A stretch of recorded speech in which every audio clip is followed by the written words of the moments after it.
Sa likod ng bawat tagumpay ay may kwento ng sakripisyo. Hindi naging madali ang landas na aking tinahak. Maraming pagkakataon na kailangan kong isantabi ang pansariling kasiyahan, mga oras ng pahinga, at maging ang ilang pagkakataong makasama ang mahal sa buhay. Lahat ay aking isinuko, alang-alang sa mas mataas na pangarap. Ginamit ko ang sakripisyo hindi bilang hadlang, kundi bilang hakbang. Bawat pagod, bawat luha, ay naging puhunan sa pag-abot ng aking mga mithiin. Sa bawat gabing puyat at araw ng pangungulila, mas tumibay ang aking paninindigan. Habang ang iba ay natutulog ng mahimbing, ako'y gising, nag-aaral, nagtatrabaho, nagbubuo ng pangarap sa katahimikan ng gabi. May mga panahong gusto ko ng sumuko, napagod, naluha, nawalan ng tiwala sa sarili. Ngunit sa kabila ng lahat, pinili kong magpatuloy. Pinili kong lumaban hindi lang para sa sarili ko, kundi para rin sa mga taong umaasa at naniniwala sa akin. Sila ang naging lakas ko sa panahong ako'y mahina. Sila ang naging ilaw ko sa gitna ng dilim. Ang bawat pagkatalo ay hindi ko tinuring na kabiguan, kundi leksyon. Ang bawat pagkadapa ay naging paalala na maaari akong bumangon, mas matatag kaysa dati.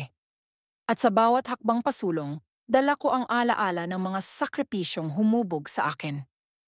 Ang sakripisyo ko ang naging tulay, mula sa pangarap patungo sa realidad.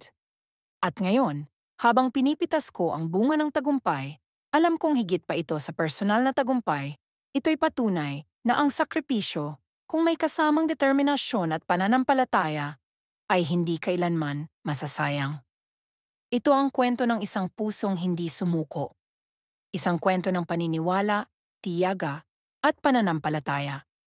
At habang patuloy akong nangangarap, dala-dala ko ang aral na ang tunay na tagumpay ay hindi nasusukat sa dami ng medalya o palakpak, kundi sa bigat ng mga sakripisyong tiniis para ito'y makamtan. At ngayon, habang pinipitas ko ang bunga ng tagumpay, alam kong higit pa ito sa personal na tagumpay, ito'y patunay na ang sakripisyo, kung may kasamang determinasyon at pananampalataya, ay hindi kailanman masasayang.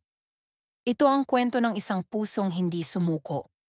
Isang kwento ng paniniwala, tiyaga, at pananampalataya. At habang patuloy akong nangangarap, dala-dala ko ang aral na ang tunay na tagumpay ay hindi nasusukat sa dami ng medalya o palakpak, kundi sa bigat ng mga sakripisyong tiniis para ito'y makamtan.